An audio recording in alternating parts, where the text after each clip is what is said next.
My name's Vera. I'm your therapist. Nice to meet you. Nice to meet you. How did you hear of me?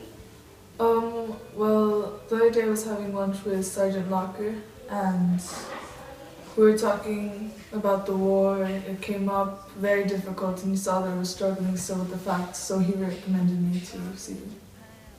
Interesting. He's very nice. I have a nice time talking to him always. So I've been a therapist for about 15 years and I've noticed that writing down while I'm talking to you helps soothe my patients a lot. So I recommend you just jot down whatever you find uncomfortable, like speaking with me right now. Yes, seems. And I'll be conversating. I'll be talking to you while you write down. Okay. And Is this your dog? Yeah, my dog. His name's Pratt. Oh, that's nice. He's also very soothing. If you want to pet him, Thank you. you're Yeah. welcome. I have one just like him. Do you mind if I write on this pillow? No, it's fine, it's fine. And do you mind if I take some notes while you speak? Yes, of course. Okay. So, what brings you here today? This is one story I've never told before. Not to anyone, not to my parents, not to my brother or sister, not even to my wife, the person I tell everything to. To go into it, I've always thought, would only cause embarrassment for all of us, a sudden need to be elsewhere, which is a natural response to a confession. Even now, I'll admit, the story makes me squirm. For more than 20 years, I've had to live with it, feeling the shame, trying to push it away, and by this act of remembrance, by putting the facts down on paper, I'm hoping to relieve at least some of the pressure on my dreams. Still, I find it a very, very hard story to tell. I can see you've premeditated this a lot. You spoke very well, you have your thoughts together. So, this war was about 40 years ago. Why did you come to me now? Why didn't you come to me before? Or not me specifically, just someone to talk to. What were your feelings towards your draft? Did you feel like it was unfair? Did you believe in the purpose of the Vietnam War, right? It was the Vietnam War. Well, it was June 1968, a month I was graduating from Malcaster College, and all of a sudden I received a letter. I was drafted to the war, a war which I hated. I was 21 years old, I remember perfectly. Young, yes, I was, and politically naive. But even so, the American war in Vietnam seemed so wrong. I really did not understand the reasons for it. Certain blood was being shed for uncertain reasons. I saw no unity of purpose, no consensus on matters of philosophy or history or law. The very facts were shrouded in uncertainty. What is it, a civil war? A war of national liberation or simple aggression? Who started it and when and why? So many questions which I didn't seem to have the answer to, and I still do not have the answer to. So, basically you were blindsided. You didn't know what you were getting into. Yes, in a way you can say that. And did you feel worthy of the war? Did you feel like you were the right person to be drafted, that you could do something good for the country? Or did you feel like you had no purpose there? Were you too good for it? Well, a million things came to my mind all at once when I received that letter. I thought to myself, I'm too good for this war. I'm too smart, too compassionate, too everything. It couldn't happen. I was above it. I had the world dicked. I had Phi Beta Kappa, I had summa cum laude, and I was the president of the student body. I had a full-ride scholarship waiting for me at Harvard. I had a future ahead of me that was taken away just for one simple letter. The draft was impeding me from the things I wanted for myself, and I couldn't get away from the idea of it. So you felt that if you went to the war, you would miss out on everything that you had pre-planned. You basically had your future ahead of you and you felt like it was being taken away from you. Yes. And fast forward to the war itself. Did the violence or the aggression of the war scare you or make you mad? At the time, did you think you were capable of killing a person? I mean, I know it's very hard to ask that because I guess you don't know until you're confronted with the situation, but did you think you were capable? Well, I just remember the rage in my stomach when I received that letter.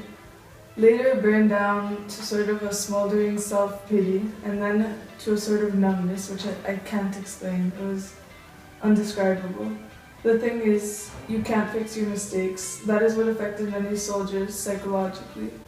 Once people are dead, you can't make them undead. It is a matter of life or death, a matter of risking your own life to save another or saving yourself. Was I capable of killing a person? Well, how does one know until placed in a situation where that is, in a way, a requirement, where we are pushed to do that? And that is a reason of drafting, to kill the others and win the war. Understood. Before departing, you were warned with the letter, and there were a few months in that interval where you knew you were leaving, but you weren't leaving just yet. Did you change anything in your daily life because of the fact that you were leaving, or did you continue your normal life? Well, I remember the summer of 1968, a few weeks after I received the letter. I remember my father asking me, sitting in the kitchen breakfast morning. He asked me what my plans were, and I still had not managed to think of what I would do. In the meantime, I was overwhelmed. I had no response. I was walking through the streets of Worthington, Minnesota one day, which is where I lived at the time, and I saw a help wanted sign for a meatpacking plant. The plant specialized in pork products, and for 8 hours a day I stood on a quarter-mile assembly line, removing blood clots from the neck of dead pigs. My job title was a declarator. In other words, I would pack up pork products just like I packed up fellow soldiers in the war. There was no happy way out, and in a way, I guess I was just trying to face the reality and see what my future holds. After doing my own research before meeting up with you, I came up with a lot of articles about how that was an era where people were being drafted against their will, and they would flee to other countries like Canada or Switzerland, unable to avoid going to the war because they didn't have an option, so they felt like escaping and running away was the only option. Did that thought ever occur to you? Did you ever think, I need to get out of here, the last thing I can do right now is go to the war, I need to leave, I need to avoid this? Did that ever occur to you? Well, yes, actually, many times. I remember at some point in mid-July, I began thinking seriously about fleeing to Canada. Canada was close, the border lay a few hundred miles north, just an 8-hour drive, so close to freedom. Both my conscience and my instincts were telling me to make a break for it. You know, just take off, run like hell, never stop. After a while of thinking, I began to see the sorry details of my own future. I remember thinking, wow, a hotel room in Winnipeg, a battered old suitcase, my father's eyes as I tried to explain myself over the phone. I could just see the face my mother would put when she heard the news. It was kind of a schizophrenia, a moral split. I would think to myself, run. Then I'd think, no, impossible. Then a second later I'd think again, run. I was afraid of walking away from my own life, my friends, my family, my everything. I feared ridicule and censor, and in a way I still think today what would have happened if I had fled.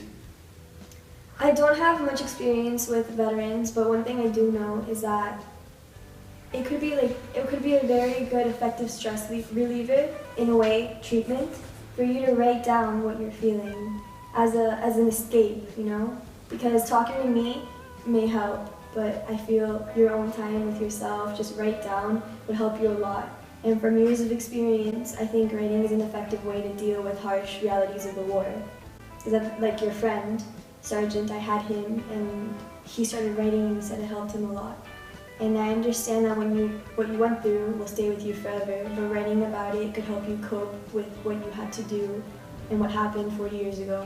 So I recommend that what you were doing today while we were talking, just do that at home whenever you get the flashbacks from what happened from the war and the injustice you feel, just write it down. And I don't know, maybe one day you'll have a book.